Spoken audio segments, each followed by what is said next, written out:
Welcome to crime diaries. Visakhapatnam పెద్ద మహానగరం. దాదాపు 200 కిలోమీటర్ విస్తీర్ణ విశాఖపట్నంలో 20 లక్షల పైగా జనాభా ఉంది. 20 లక్షల పైగా ఉన్న జనాభాలో ఏదైనా నేరం జరిగితే పోలీసులు ఎంత క్షణంలోకి చేరుకుంటారు, ఎన్ని క్షణాల్లోకి రీచ్ అయ్యి ఆ నేరస్తుని పట్టుకుంటారు, అసలు నేరస్తుని పట్టుకోవడానికి పోలీసుల దగ్గర అంత ఎక్విప్మెంట్ ఉందా లేదా, టెక్నాలజీని పోలీసులు ఏ విధంగా వాడుతున్నారు అనే అంశాలు మనం మాట్లాడతాం. విశాఖపట్నంలో కొత్తగా కమిషనర్ మనీష్ కుమార్ సిన్హా గారు వచ్చిన తర్వాత ఇక్కడ టెక్నాలజీని పూర్తిగా వాడుకున్నారు.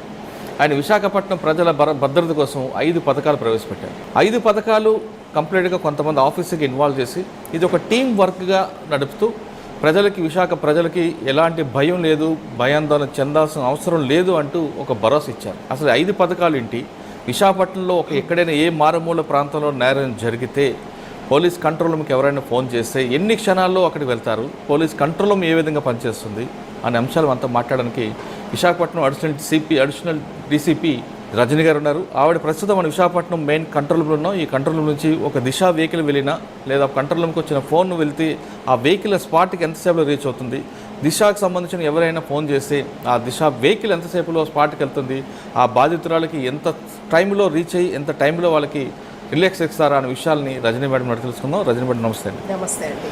మేడం, విశాఖపట్నం దినదినం బాగా అభివృద్ధి చెందుతుంది, క్రౌడ్ కూడా పెరుగుతుంది. అంటే ఒకప్పుడు నేను ఇక్కడ చదువుకునే టైంలో విశాఖపట్నం ఉండేది ఒక చిన్న ప్రాంతం, సముద్రం ఒడ్డు మాత్రం ఉండేది, ఈ ప్రాంతం ఒకటే ఉండేది. ఇప్పుడు క్రమేపీంది, రాబోయే కాలంలో మరింత డెవలప్మెంట్ అవకాశం కనిపిస్తుంది. ఇంత పెద్ద కమిషనరేట్లో ఒక నేరం జరిగితే పోలీసులు ఎంతసేపులో రీచ్ అవుతారు, ఆ రీచ్ అయ్యే టైంలో మీ వెహికల్ మూవ్మెంట్ ఎలా కనిపిస్తుంటుంది, ఈ దిశ యాప్ వచ్చిన తర్వాత, దిశ పోలీస్ స్టేషన్ వచ్చిన తర్వాత విశాఖపట్నంలో ఉన్న మహిళలకి ఎలాంటి భద్రత ఇస్తున్నారు, వాటితో పాటు కమిషనర్ గారు పెట్టిన 5 పథకాలు సబ్ కంట్రోల్ అవ్వచ్చు, మార్పు అవ్వచ్చు, భరోసా అవ్వచ్చు, పరిష్కారం అవ్వచ్చు, రకరకాలు కనిపిస్తుంటాయి. అన్నిటికన్నా ఇంపార్టెంట్ ఒక డైల్ 100కి ఫోన్ చేసిన దిశకు ఫోన్ వస్తే ఇక్కడ నుంచి ఎంత మూమెంట్ ఎంత ఫాస్ట్గా వెళ్తుంటుంది, వాళ్ళకి మీరు ఏ విధంగా మానిటరింగ్ చేస్తుంటారు? అంటే ఒక్కొక్కసారి ఎక్యూజ్డ్ మారిపోతుంటాడు, ఎక్యూజ్డ్ కంటపడుతుంటాడు, రకరకాల మీకు ఈక్వేషన్స్ ఎదురవుతుంటాయి ఫీల్డ్లో. వాటిని అన్నిటికీ సమాధానం చెప్పే ముందు ఒకసారి రజనీ గారి కుటుంబ నేపథ్యం, రజనీ గారు విశాఖపట్నం రాకముందు ఎక్కడ పనిచేశారు? నా ఫస్ట్ పోస్ట్ నేను డిఎస్పీ 2010 బ్యాచ్ అండి. నేను 2010 బ్యాచ్ డిఎస్పీని. నా ఫస్ట్ పోస్టింగ్ రాజంపేట్ కడప జిల్లాలో జరిగింది. 4.5 months తర్వాత మళ్ళీ ఏలూరు ఎస్డిపిఓలా చేశాను, 1.5 years చేశాను. అక్కడ నుంచి గ్రే హౌండ్స్ ట్రైనింగ్, తర్వాత ఓఎస్డి క్రైమ్ సైబరాబాద్, పీటీసీ అంబర్పేటలో డిఎస్పీలా పనిచేశాను. తెలంగాణ స్టేట్ పోలీస్ అకాడమీలో డిఎస్పీలా 1.5 years చేశాను. తర్వాత ఆంధ్రప్రదేశ్ చూస్ చేసుకున్నాను. నా చదువు అంటే మా నాన్నగారు కూడా ఆంధ్రప్రదేశ్ అడ్మినిస్ట్రేటివ్ సర్వీస్ అని ప్యారలల్ సర్వీస్తో ఐఏఎస్ ఉండేది, 77 బ్యాచ్. కాబట్టి అప్పుడు నాన్నగారు ట్రాన్స్ఫర్స్ మూలంగా నా ఎడ్యుకేషన్ అంతా ఆంధ్రప్రదేశ్లో జరిగింది. నేను ఏపీ చూస్ చేసుకొని ఆంధ్రప్రదేశ్కి వచ్చాను. రావడం ఫస్ట్ పోలీస్ కంప్యూటర్. అంటే సాధారణంగా హైదరాబాద్ పుట్టిన వాళ్ళు హైదరాబాద్ అడిగితే మీరేంటి ఆంధ్రప్రదేశ్కి వచ్చారు? మా బ్యాచ్లో నేను ఒక్కదాన్నే తెలంగాణ నుంచి ఏపీకి వచ్చాను, మిగతా వాళ్ళంతా ఏపీ నుంచి తెలంగాణకి వెళ్ళాను. అవునా? ఎందుకంటే ఇక్కడ చదువుకున్నాను, పర్హాప్స్ మేబీ నాకు ఇక్కడ కంఫర్టబుల్గా అనిపించింది. ఓకే. సో పీసీఎస్లో 2.5 months చేశానండి. డిఎస్పీ బిఎన్డి ఏలూరు చేశాను. ప్రమోషన్ వచ్చాక ఆర్వీఓ ఒంగోలులా చేశాను 1 year. తర్వాత December 2019లో విశాఖపట్నం సిటీ అడ్మిన్ లాగా వచ్చాను. ఓకే. అంటే మీరు పోలీస్ అవ్వాలనుకున్నారా లేదంటే కాకతీయంగా అయ్యారా? కాకతీయులమే అండి. అంటే గ్రూప్ 1 రాసాము, వచ్చింది. కానీ మధ్యలో మీరు గద్వాలు కూడా చేసినట్టున్నారు కదా? లేదండి, గద్వాల పోస్టింగ్ వచ్చింది కానీ నేను జాయిన్. రైట్. మన ఆంధ్రప్రదేశ్కి అలాట్ అయిన తర్వాత విశాఖపట్నం అడిషనల్ ఎస్పీగా ప్రమోషన్ వచ్చారు. ఇక్కడ కమిషనరేట్ మనీష్ కుమార్ సిన్హా గారు వచ్చిన తర్వాత ఈ టెక్నాలజీ వాడడం, నిందితులు వెనక పరిగెట్టడం, విశాఖ ప్రజలకి భరోసా ఇవ్వడానికి ఒక 5 పథకాలు పెట్టారు. ఒకసారి మీరు అందులో మీ కంట్రిబ్యూషన్ ఒక్కొక్క పథకం గురించి చెప్తారు. ఫస్ట్ మన కంట్రోల్ రూమ్ నుంచి స్టార్ట్ చేస్తాం. అలాగే అండి. మన కంట్రోల్ రూమ్ చాలా వెరీ వెల్ ఎక్విప్మెంట్ అండి. వీడియో వాళ్ళు చూస్తున్నారు కదా, ఇక్కడ మనము ఈ స్క్రీన్ చూడండి, ఇక్కడ మనకి sub controls police station boundaries చూపిస్తున్నాం. ప్రతి పోలీస్ స్టేషన్లో ఒక సబ్ కంట్రోల్ ఉంటుంది. ప్రతి సబ్ కంట్రోల్లో 3 పర్సన్స్ 8 అవర్స్ షిఫ్ట్లో పనిచేస్తారు. వాళ్ళ దగ్గర ఒక సెట్ ఉంటుంది. ఇన్ కేస్ అక్కడ దగ్గరలో ఎవరైనా ప్రాబ్లం ఉంది అన్నా కానీ వాళ్ళు వెంటనే వెళ్ళి అక్కడ సబ్ కంట్రోల్లో కూడా ఫిర్యాదు చేయొచ్చు. వాళ్ళు కన్సర్న్ పోలీస్ స్టేషన్కి ఫోన్ చేసి అక్కడ వెంటనే యాక్షన్ తీసుకోవడం జరుగుతుంది.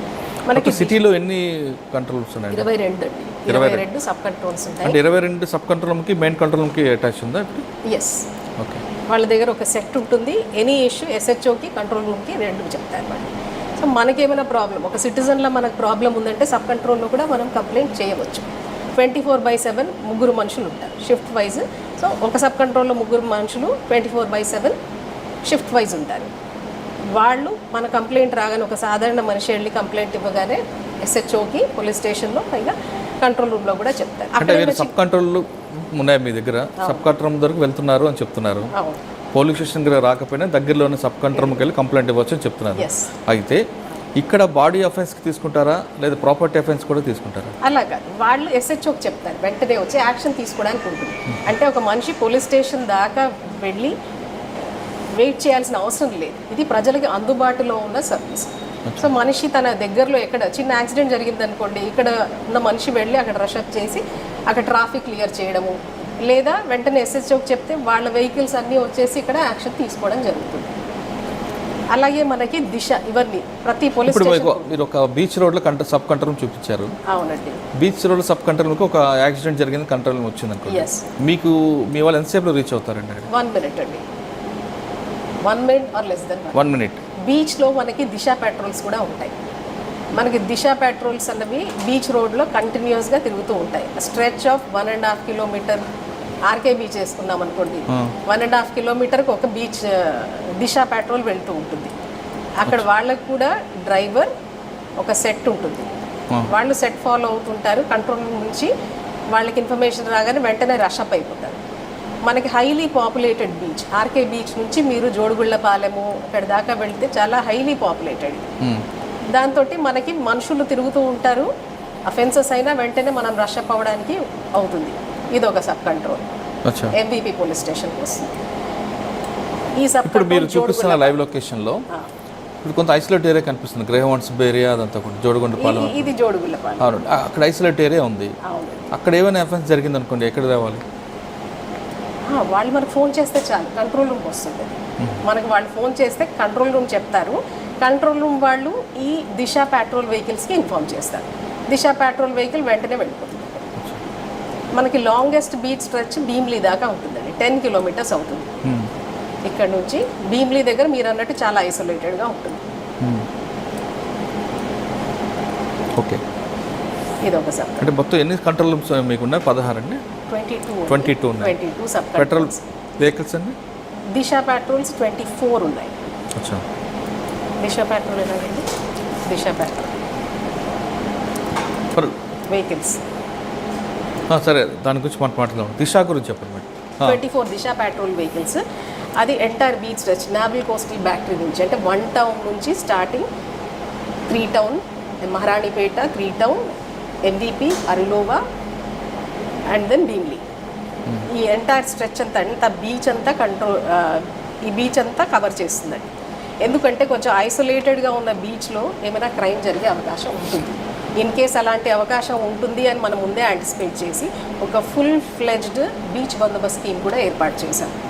దాంట్లో మనకి రూఫ్ టాప్లో ఉంటారు, శాండ్లో ఉంటారు, రోడ్డు మీద ఉంటారు. సో మనకి ఎలాంటి ప్రాబ్లం ఎవరి దగ్గర వచ్చినా, ఎవరైనా మునిగిపోతున్నారు అన్నా కానీ మన శాండ్లో ఉన్న వాళ్ళు వెళ్ళి రక్షించడము, రూఫ్ టాప్ వాళ్ళు కూడా చూసి బైనాక్యులర్స్తో పలానా వాడికి ఏదో ప్రాబ్లం అవుతుంది అనేసి వెంటనే ఇన్ఫామ్ చేయండి. ప్రతి వారి దగ్గర సెట్ ఉండడం మూలంగా ఇన్ఫర్మేషన్ వెంటనే కంట్రోల్ రూమ్కి వస్తుంది. కంట్రోల్ రూమ్ ద్వారా మనం అక్కడ రోడ్డు మీద ఉన్న మనిషికి ఇన్ఫామ్ చేయడం జరుగుతుంది. అంటే మీరు ఎండాడ నుండి భీమిలి వరకు చూస్తారా? కాదండి, from Bheemili to Yarada beach. So Yarada beach నుంచి భీమిలి దాకా బీచ్ వరకు మీరు ఎక్స్ప్లెయిన్ చేశారు. ఇంకా బీచ్ దాటిన తర్వాత పెందుర్తి, కేపాలెం అటువైపు నేషనల్ హైవేలో కూడా మనకి చాలా ఉంటాయి. ఈవెన్ హాస్పిటల్ KGH వైపు కూడా ఉంటుంది. ఇన్ కేస్ ఏదైనా కోవిడ్ హాస్పిటల్లో ప్రాబ్లం కాకుండా ఉండడానికి మనం అక్కడ కూడా పెట్రోలింగ్ పెట్టాము. డ్యూరింగ్ కోవిడ్ కర్ఫ్యూ టైంలో ఎక్కువ చేసామండి. అన్ని హాస్పిటల్స్కి ఒక్కొక్క హాస్పిటల్కి 2 అలాగా కవర్ అయ్యేటట్టు మనం మ్యాప్ చేసి ఎలాంటి ప్రాబ్లం మన హాస్పిటల్లో కూడా రాకుండా చూసాం. అంటే ఒక కామన్ మ్యాన్కి ఎలాంటి ఇబ్బంది రాకుండా దిశ పెట్రోల్స్ పనిచేస్తాయి. దిశ యాప్ ఎంతమంది డౌన్లోడ్ చేసుకున్నారు Visakhapatnam? Disha app downloads state wide 40 lakhs ఉంది, సిటీలో మాత్రం 4.9 lakhs. అంటే ఇంకా చాలా మంది యాడ్ చేసుకోవాలి. ఎస్, అంటే మనం దాని గురించి వాళ్ళకి ఎడ్యుకేట్ చేస్తున్నాము. అంటే దిశ యాప్ అనేది ఒక మానిటర్ చేస్తే బాగుంటుందేమో కదండి. ఖచ్చితంగా, ఎందుకనంటే ప్రతి మనిషి తన ప్రాబ్లం ఉన్నప్పుడు ఒక హెల్ప్ అది ఒక SOS అర్జెంటుగా, అది అమ్మాయినా అబ్బాయి అయినా. ఇప్పుడు అబ్బాయిని ఎవరైనా అటాక్ చేశారనుకోండి, అది కూడా ఉంటుంది కదా, హెల్ప్ఫుల్గా ఉంటుంది. పోలీస్కి ఇన్ఫర్మేషన్ ఇవ్వడానికి ఇది ఒక బెస్ట్ ప్లేస్. కానీ విశాఖపట్నంలో చాలామంది అమ్మాయిలు జొమాటో ఈజీ మూవీ లాంటి యాప్స్కి ఎక్కువగా ప్రయారిటీ ఇస్తారు, కానీ దిశ యాప్కి ఎందుకు ఇవ్వకపోవడం కారణం అనుకుంటారు? అలా ఏం లేదండి, అంటే మనం ఎడ్యుకేట్ చేస్తున్నాము, స్కూల్స్లో కాలేజెస్లో కూడా ఎడ్యుకేట్ చేస్తున్నాము, కాబట్టి చాలామంది అది డౌన్లోడ్ చేసుకుంటున్నారు. అంటే దీన్ని మానిటర్ చేయడానికి ఏమైనా మీద పథకాలు ఉన్నాయా? We're telling them, we're educating them. మీ మంచి కోసమే చెప్తున్నాము. మీరు ఏమైనా ఇబ్బందిలో ఉంటే పోలీస్ సహాయం అందడానికి దిశ యాప్ డౌన్లోడ్ చేసుకోండి అని చెప్తున్నాము. వాళ్ళు చేసుకుంటున్నారు, మ్యాక్సిమం చేసుకుంటున్నారు.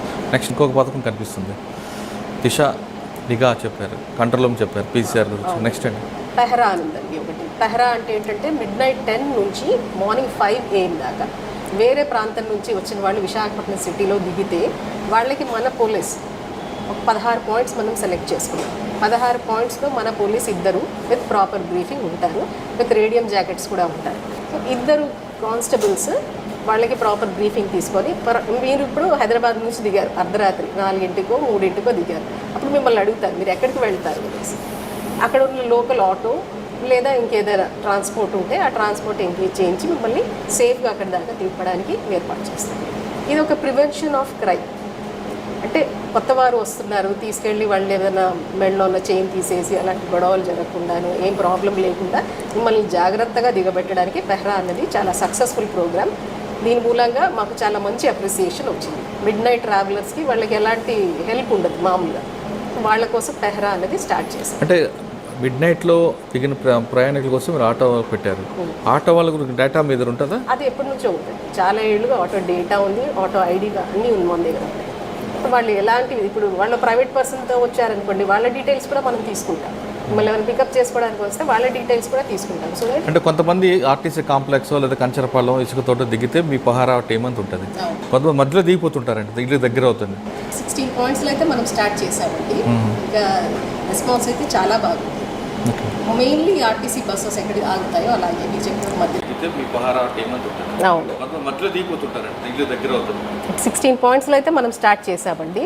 ఇంకా రెస్పాన్స్ అయితే చాలా బాగుంది. మెయిన్లీ ఆర్టీసీ బస్సెస్ ఎక్కడ ఆగుతాయో అలాగే మీరు చెప్పినట్టు మధ్యల పాలెము, ఇసుకతోట, వెంకోజీ పాలెం, మధురవాడ అట్లాంటి ప్లేసెస్లో పెట్టాము. అంటే నైట్ టైం వచ్చే సిటీలోకి వచ్చే బస్సులకి ఎక్కడైనా ఐసోలేట్ ఏరియాలో కానీ లేదా మనుషులు లేని ప్రాంతాల్లో పాసెంజర్ దింపకూడదని ఒక డ్రైవర్కి మీరు ఒక మానిటర్ చేస్తే బెటర్ ఏమో కదండి. ఎస్, మంచి అది కూడా చేద్దాం. అంటే ఎక్కడైతే ఆటో స్టాండ్ ఉందో అక్కడ ఆపితేనే మీ పహారా టీం ఉంటుంది.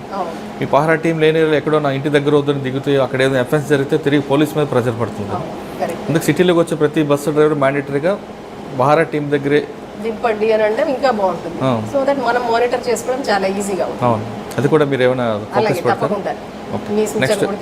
రైట్. నెక్స్ట్ ఇంకోటి, నెక్స్ట్ మార్పు అనేసి ఒకటి ఉందండి మన దగ్గర. యాబ్సెంటీజం అమంగ్ పోలీస్, అంటే వివిధ పర్సనల్ కుటుంబ సభ్యులతో ఉన్న ప్రాబ్లమ్స్ లేదా వాళ్ళ సైకలాజికల్ ప్రెషర్స్ మూలంగా ఉద్యోగం మానేసి ఒక 4-5 రోజులు మానేగానే జనరలీ మనం ఏమంటే చిన్న పనిష్మెంట్ ఇవ్వడము, వాళ్ళకి ఇలా చేయొద్దు అని అంటాం, కానీ సొల్యూషన్ రావట్లేదు.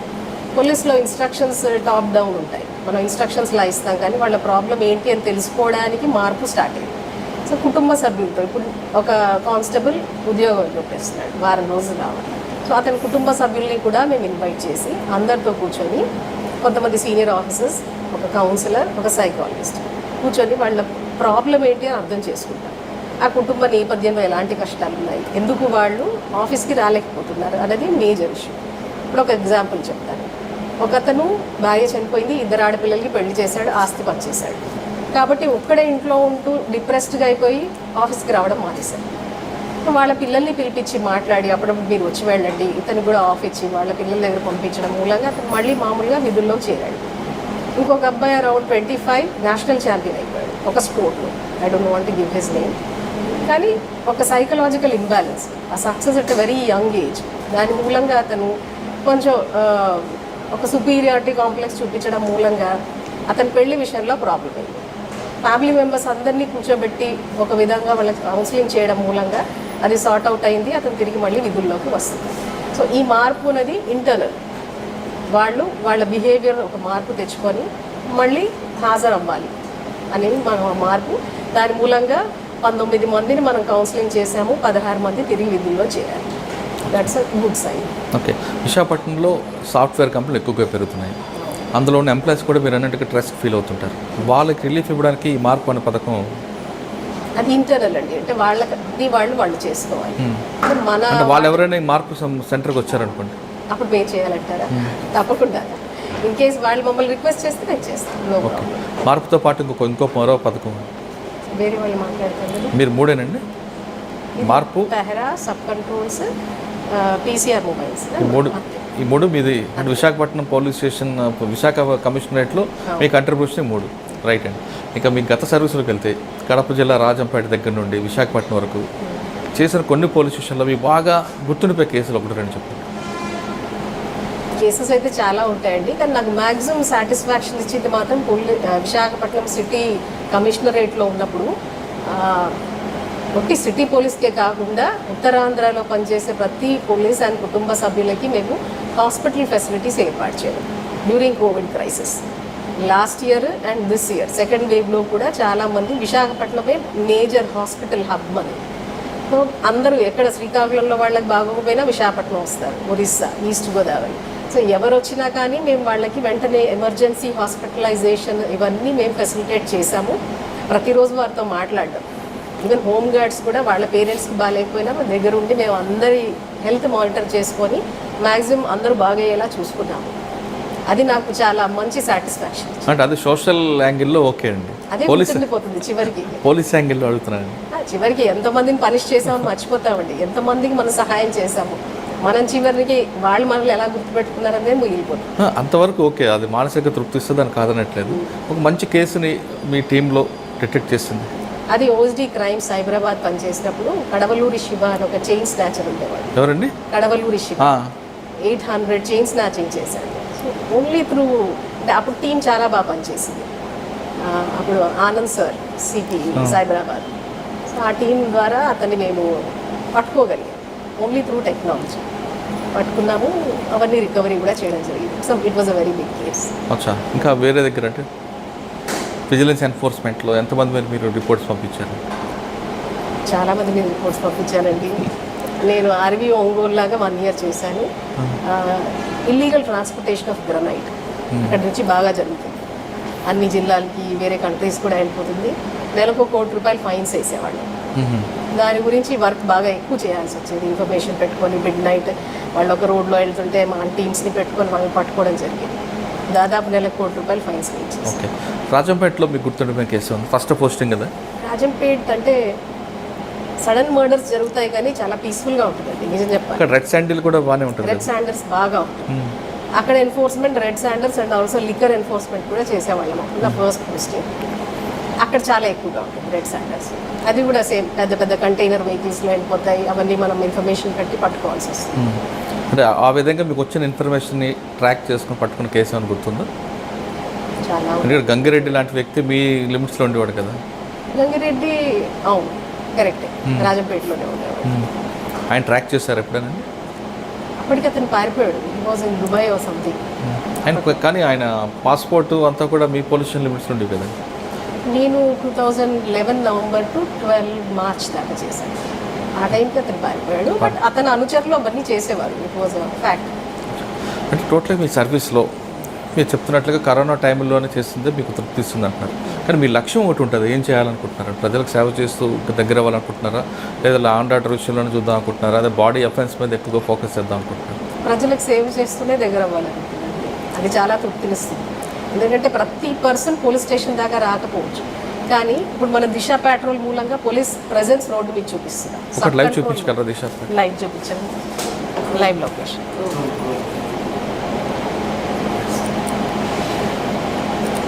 ఇప్పుడు ఆ రెడ్ కలర్ వెహికల్ దిశ అండి, రెడ్ అండ్ గ్రీన్ ఓకే. అన్ని. గ్రీన్ అన్నది కదులుతుంది ఒక ప్లేస్ నుంచి ఒక ప్లేస్కి. లంకెలపాలెం టు కూర్మన్నపాలెం ఇది వెళ్తుంది. ఇది లంకెలపాలెం టు కూర్మన్నపాలెం. ఇది ఇక్కడ మల్లిపాలెం దగ్గర ఆగింది, గోరపల్లి దగ్గర ఒకటి ఆగింది, ఇదేమో జూ దగ్గర ఉంది, ఇది రిషికొండలో. సో వాళ్ళకి ఒక నిర్ణీత ప్లేస్ ఉంటుందండి, 1.5 కిలోమీటర్స్ టు 10 కిలోమీటర్స్. ఆ మధ్యలోనే వీళ్ళు వెళ్తారు. సాయంత్రం పొద్దున ఎప్పుడు రెడ్ లైట్స్. అంటే ఇప్పుడు మీరు కొన్ని వెహికల్స్ పెట్టారు కదా, కొన్ని ప్రాంతాల ఐసోలేటెడ్ దిశ వెహికల్స్ అని, వాళ్ళకి ఏ టైం ఇస్తుంటారండి? అంటే పీక్ టైమ్స్ కొన్ని ఉంటాయి, కాలేజ్ టైమ్స్ కొన్ని ఉంటాయి, ఈవినింగ్ టైం ఉంటాయి. కానీ రెగ్యులర్గా దానికి మానిటరింగ్ ఉంటుందా, లేదా ఇష్టం వచ్చిన వాళ్ళు తిరగడమే? లేదు, మనం వాళ్ళకు ఒక ట్రాక్ ఇస్తాం. ఆ 1.5 కిలోమీటర్స్ ట్రాక్లోనే తిరగాలి. వెరస్ భీమ్లీ టు రుషికొండ అనేది 10 కిలోమీటర్స్ ఉంటుంది. ఆ 10 కిలోమీటర్స్లోనే 2 and 4 తిరగాలి వాళ్ళు.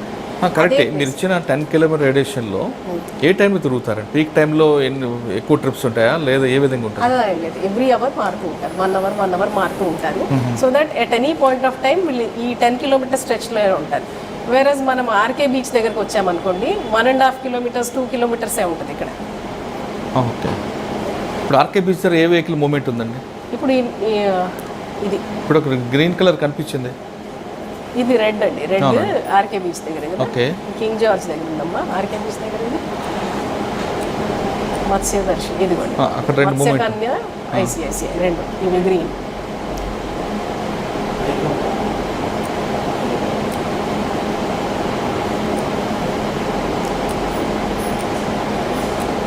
ఇక్కడ అక్కడ మూమెంట్ ఉన్నట్టు. ఎస్. వెహికల్ మీద ఒకసారి పెట్టండి. పెట్రోల్ నెంబర్ 22, వెహికల్ నెంబర్ కూడా వచ్చింది, లొకేషన్, దాని లాటిట్యూడ్ లాంగిట్యూడ్ వచ్చింది. సో మనం వాళ్ళని చూసుకోవడానికి ఎక్కడున్నారు అని తెలుస్తుంది. ఇది ఇక్కడ రిషికొండలో ఉంది. ఇది దిశ పెట్రోల్ 23.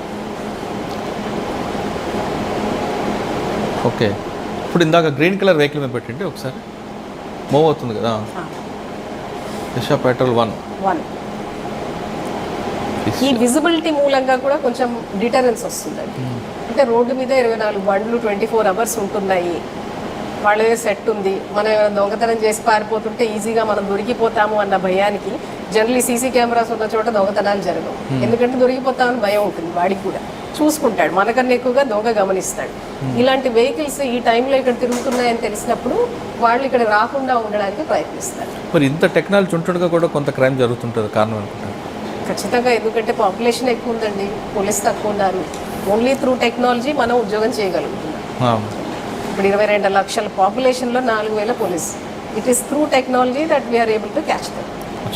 సార్, ఫైనల్గా చెప్పండి, విశాఖ ప్రజలకి విశాఖ కమిషనరేట్ తరఫున మీరు ఇచ్చే భరోసా ఏంటి? ఇది ఒక సేఫ్ స్మార్ట్ సిటీ లాగే మేము ఖచ్చితంగా భరోసా ఇస్తామండి. ఎనీ ప్రాబ్లం ఎనీ టైం మమ్మల్ని సంప్రదించవచ్చు. ఖచ్చితంగా మేము ఉన్నాము, వాళ్ళకి అన్ని విధాలుగా సహాయపడతాము. ఓకే. ఎనీ ప్రివెన్షన్ కూడా మేము we are open to any discussion. ఇలాంటి పనులు చేస్తే మనం ఇంకా ప్రివెంట్ చేద్దాము అని ఎవరైనా సిటిజన్స్ వచ్చి మాతో మాట్లాడినా కానీ మేము వాళ్ళని స్వాగతిస్తాం. ఓకే. ఇది కాకుండా క్రైమ్కి గురి కాకుండా ఉండాలంటే విశాఖ ప్రజలు ఎలాంటి జాగ్రత్తలు తీసుకోవాలి? కొంచెం అజాగ్రత్త మూలంగా కొన్ని క్రైమ్స్ జరుగుతాయి. ఇప్పుడైతే చైన్ స్నాచింగ్ బాగా తగ్గిపోయింది, జనాలు జాగ్రత్త పడుతున్నారు కాబట్టి. అలాగే ఊరు వెళ్తున్నప్పుడు ఇల్లు లాక్ చేసి మేము ఇలా పలానా ఊరికి వెళ్తున్నాం, ఇన్ని రోజులు ఉండము అని లోకల్ పోలీస్ స్టేషన్కి చెప్పినా మనం గస్తీ ద్వారా కూడా ప్రివెంట్ చేయగలుగుతాం. సో ఇన్ఫర్మేషన్ మనకి ఇవ్వాలి, పోలీస్కి ఇన్ఫర్మేషన్ ఇచ్చి ఇన్ని రోజులు, ఒక నెల రోజులు మేము ఊర్లో ఉండము అని చెప్తే మనం వాళ్ళ ఇంటి వైపు కూడా గస్తీని పెడతాం. విశాఖ ప్రజలు కొంచెం అజాగ్రత్తగా ఉండకుండా ఉంటే అసలు నేరం జరగకుండా కాపాడొచ్చు అంటున్నారు రజనీ మేడం. ఎప్పుడైనా సరే మీరు బయటికి వెళితే ఖచ్చితంగా సంబంధిత పోలీస్ స్టేషన్లో మీరు చెప్పండి, మా వాళ్ళు ఖచ్చితంగా ఆ ఇంటిపై నిఘా పెడతారు, ఇంకొకసారి నేరం జరగకుండా చూస్తారంటే భరోసా ఇస్తున్నారు. ప్రజలు ఎవరైనా ప్రజల సహకారంతోనే పోలీసులు నడుస్తారు కాబట్టి ప్రజలందరూ కూడా సహకరించండి. విశాఖ అనేది క్రైమ్ లెస్ సిటీగా అవ్వడానికి ప్రజల సహకారంతో ముందుకెళ్తామని రజనీ మేడం చెప్తున్నారు. ఇది ఈ వారం రజనీ మేడంతో ఎక్సలెంట్ ఇంటర్వ్యూ. వచ్చే వారం మరో గెస్ట్తో మళ్ళీ కలుద్దాం. అంతవరకు నమస్కారం. మీరు చూస్తున్నారు ఐ డ్రీమ్ న్యూస్ని. Please subscribe I dreams. For more videos, subscribe I Dream. Please subscribe for more videos. I dream. For more videos, Subscribe I Dream. Please subscribe. subscribe iDream channel. Do subscribe I dream. I dream ఛానల్ని subscribe చేయండి. Do watch iDream.